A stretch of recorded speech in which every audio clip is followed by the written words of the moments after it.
Hello, this is Shauna Stefanczyk from Step Up Consulting, and this video is to help you understand your Missouri and Assessment Teaching Handbook. Hopefully you have your handbook in front of you. It should be the K through 5 for this training video, and it should look like the picture you see on your screen. So I'm just going to quickly walk through this tool and book with you to help you understand its layout and the intention behind its design so that hopefully you can make the most of the tool. So of course we have the cover here, and I'm going to scroll down here to the table of contents. The table of contents, you will notice, has many different sections, and you'll notice these blue lines coming across. Each one of these blue lines indicates what Marzano would call a measurement topic. This would be a big topic that we want to measure learning with in kids. So basically what the company has done is we've looked at all of the priority standards and those big themes or topics throughout the priority standards that students would need to master. And we've tried to clump them together to come up with these measurement topics. So you can see with R1A here on the screen, comprehension and drawing conclusions. And so then underneath that, the first thing we're going to look at here in a moment, you'll notice that underneath every measurement topic, there is a vertical progression. And we'll look at those in a moment because this document helps you see how the standards build over time. So you'll notice in each one of these measurement topics, each one starts with a vertical progression. And then hopefully the color coding helps you, but each grade level that has a priority standard or recommended, it's either a priority standard identified by the state, or it is one that Step Up Consulting also recommends you consider teaching fully and assessing. There will be a Missouri assessment and teaching tool for it. If you ever look within here and don't see your grade level underneath that measurement topic, like let's look on the second one, comprehension summarizing, it stops at grade 3. That means two things. One, it could mean that in the grades that are not represented, that it was not chosen as a priority standard, or in this case of summarizing, that specific standard stops at 3rd grade and doesn't carry on. So just know there will not always be a mat or something underneath there for each grade level. It's really dependent on if that was chosen as a state priority standard. You'll also notice under vocabulary or reading independently, sometimes we will offer you a checklist because while it is a measurement topic that's created as a priority, it's not something that we could create a tool for. In independent reading, you'll notice we do still provide a vertical progression on each one of those, but rather than a mat, we'll provide some reading level benchmark suggestions for you. So this table of contents can be your best friend. We put it in order of how the standards go, R1A, R1B, etc., into R2A. Someone has asked before, did you put these in order of how they should be taught? And the answer is no. We put them in order of how they appear in the MLS to try to keep continuity with the grouping. But this table of contents will hopefully be very valuable to you when you're teaching specific priority standards to quickly find the code to find the skill that you need. So now let's go ahead and dive into I'm going to go over the introduction and the rest of the video here. Let's talk about how we always start with the vertical progression. So you'll notice at the top of your vertical progressions that you'll always see this box of vocabulary. Vocabulary is a big thing in English language arts, as sometimes our definition of the terms is different, and we definitely want to be aligned to the state and state item writers. There's a perfect example here on your screen with inferencing and conclusions. Very often I have seen these two vocabulary words taught the same way with the same definition. And according to this, an inference is an assumption based on available information, while a conclusion is an assumption developed as the next logical step for given information. So having and giving teachers time to look over these vocabulary words and understand the difference between them can really impact our teaching. And to save you time, we have taken these definitions right from the DESE glossary, or we've looked at other sources to give your building and your teachers a common vocabulary that very much aligns to the state definitions.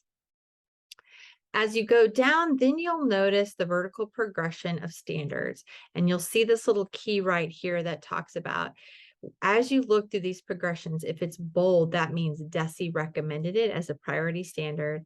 And if it's in italics, that's something that Step Up Consulting actually recommends. And if it's in italics, there will also be a corresponding MAT. So the goals for these vertical progressions is we looked at the measurement topic. So for instance, this one is drawing conclusions and supporting with textual evidence. And we clumped all of the standards related to that measurement topic, whether they be supporting or priority. And we wanted teachers to see how their standards connect and build over time. So for instance, you'll notice in kindergarten, predicting what might happen next, asking and responding to questions, and connecting informations of events to texts or experiences. In the grand scheme of drawing conclusions, those are prerequisite skills that kindergarten teachers are doing. At a glance, those might not stand out as being connected even to kindergarten teachers as prerequisite skills of drawing conclusions and supporting textual evidence. But as they look down, we can see how those certain skills build over time. And you'll notice how in later grades, all the bold you see. So it's really fascinating for teachers to see the standards in this way and to understand how those standards connect and build over time. So the goal of this document is, if you're a fourth grade teacher, you would be able to easily scan standards that should have been covered in third and second grade prior to even teaching a lesson. You might want to adjust and cover some of those standards to support your students. In turn, if you have students that you're ready to push on to the next grade level, this scale will help you easily see K-8 of how you can extend and go on to future standards. So these vertical progressions can be used in multiple ways. They're really SPED teachers' best friends in helping to understand and write targeted IEP goals and to determine where specific kids land at each grade level. But overall, they provide a great scaffolding tool to understanding your standards and how they connect over time. You might want to pause the video at this moment and talk with the people around you of how your team might use these vertical progressions.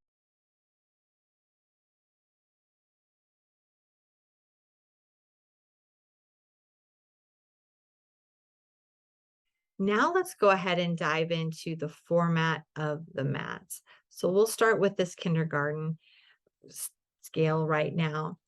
You'll notice that even though it's under the umbrella of drawing conclusions and inferencing, the title for kindergarten is that they begin with asking and answering questions in fiction and nonfiction.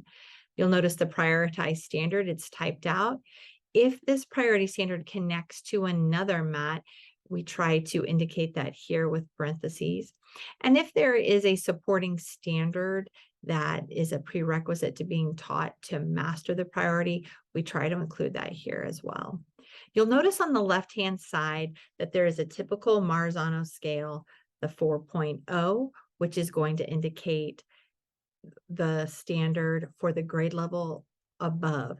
In the level 4, we're trying to help teachers see what students would need to be able to accomplish to become proficient in the next grade level, because we want to give you clear ways that you could extend your students. The level 3, we've taken the priority standard and unwrapped it for you. So hopefully the days of unwrapping it yourself are gone, but that we can provide you clarity in the different steps that are within that standard. And the level 2, you'll notice it always begins with specific vocabulary that you would need to go back and teach students. This is vocabulary they would need to know to be a level 3 proficient. The 2 is saying if your student can't quite make a proficiency, here are the things you'd want to go back and do. So you'd want to cover this prerequisite vocabulary. And then we're going to say, here are some specific processes you might want to go back and cover as well. We've tried to consider the cognitive skills that students would need to build on. And then we also try to provide you with some anchor charts and ideas of how you might build that cognitive um, scaffold for students. So you can really look at this level 2 in two ways. One, if you're teaching to proficiency and you need ideas of how to backward step that instruction, you can do that. Or you can also use it for tier 1 to look at it from the bottom up. How might I teach this in a very strategic and strong way with my tier 1, leading my students through these cognitive processes so that I can have really clear tier 1 up front. So it really just depends on what you're needing it for and what your current resources are. And then a 1 is always that you're providing a lot of support with that level 2 and your students still can't master it. That's when we would consider them a level 1. Now I'd like to go over the right side. This is what makes our tool more unique than most proficiency scales. We've added this assessment side. So we feel that the assessment side is really what brings clarity of the standard to you, in that it tells you here in the level 3, a proficient student would be able to ask these types of questions. So when available, we used item specs from the state, and in grades 3 through 5, we also took map released items and MOLEAT block items. Those items were not available for K through 2 teachers as much, or if you ever dived into the item specifications, which are the stems that the state would recommend you using in writing assessment questions, sometimes you might have noticed those are a little weak. So our company did go in and make those more robust. So sometimes you'll notice the item specs may not mirror exactly what you see on the state. That's because we tried to add more in order to give you true clarity. So what's helpful about this side is if you are using another resource or an assessment, you really want to read the difference between level 3 questions and level 2 questions to understand more clearly what that standard is asking a proficient student to do.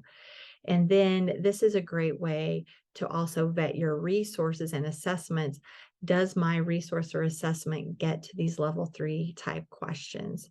Very often what we see in schools is that we're unintentionally teaching and assessing level 2 questions. So the goal of this level 3 assessment side is to help you see this is what a proficient student should be able to see and do.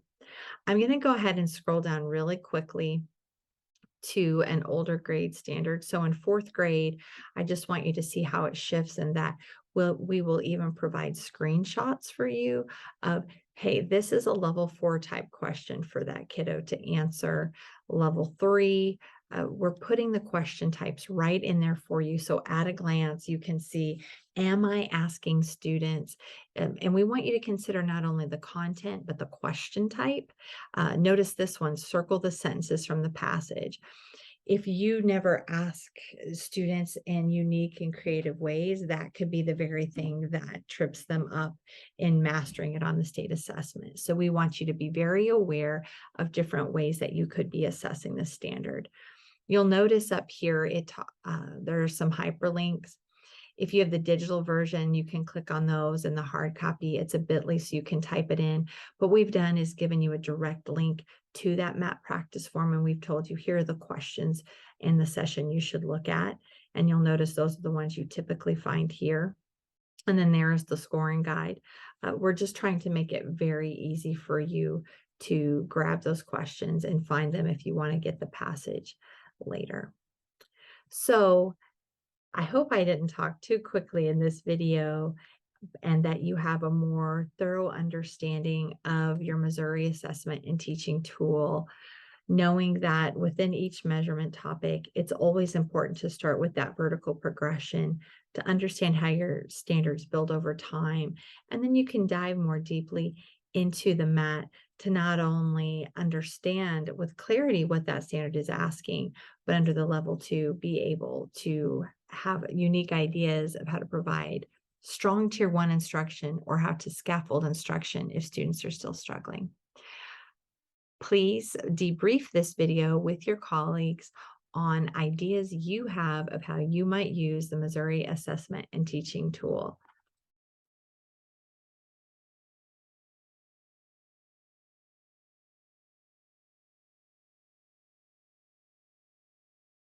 We wish you the best with this product.